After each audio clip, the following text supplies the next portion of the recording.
At a lot of power structures around us here, and there's something unbelievably disgusting about the way the work capability tests operate, the way that private companies make a great deal of money out of it, the humiliation that people are put through in them, and tragically the suicides that result from it. I've had so many people come to my office in my constituency that have been through these tests, have been told they're fit for work when they clearly are not. Benefits cut, go through unbelievable stress and poverty as a result, and then quite often, in fact the majority, eventually win on appeal. It shouldn't be that people are put through that humiliation.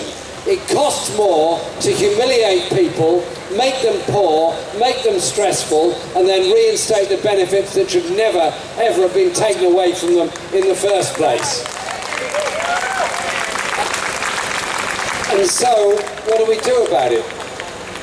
The whole process of austerity is about taking money from the very poorest and enriching the very richest in our society. This is nothing about equality of sacrifice.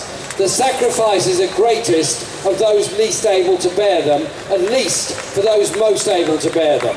And indeed, the gap between the richest and poorest in our society has grown in the past 4 years, not narrowed during this whole period of austerity. But in the campaign against austerity, we have to recognise that those who suffer the most, such as those with disability, those that have difficulty over family commitments to be able to go out and demonstrate, those that desperately need daycare facilities, those people that desperately need facilities are often the ones least able to protest about it. Therefore, every time there's any kind of protest, we've got to ensure that this campaign is at the forefront of it. This campaign is the centre of it.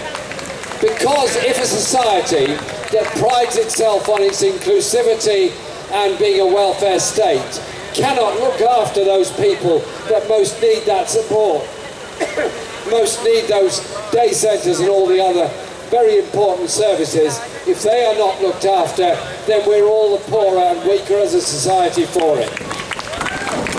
And I echo the points that my good friend and colleague John MacDonald made. If you think about our history, Parliament over there prides itself on being the centre of our life, the mother of parliaments, the fountain of democracy. It's not that long ago that women didn't have the right to vote. In fact, it's less than 100 years since women won the right to vote in Britain. It's not that long ago that there was no welfare state, there was no National Health Service, there was no concept of public provision of any kind of service, there was only charitable provision.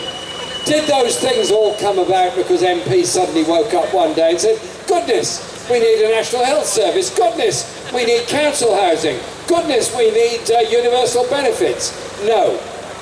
It was because of committed campaigning by very principled people all over the country who marched, demonstrated, occupied Parliament Square and so many other places. We will win this thing by public action, by public demonstration, and we will win this thing by including all those who are suffering because of austerity from the cuts. We're including all of them and saying we want a society based on the needs of all, not the wealth and privilege of the few. Yes. Thank you and well done in this campaign.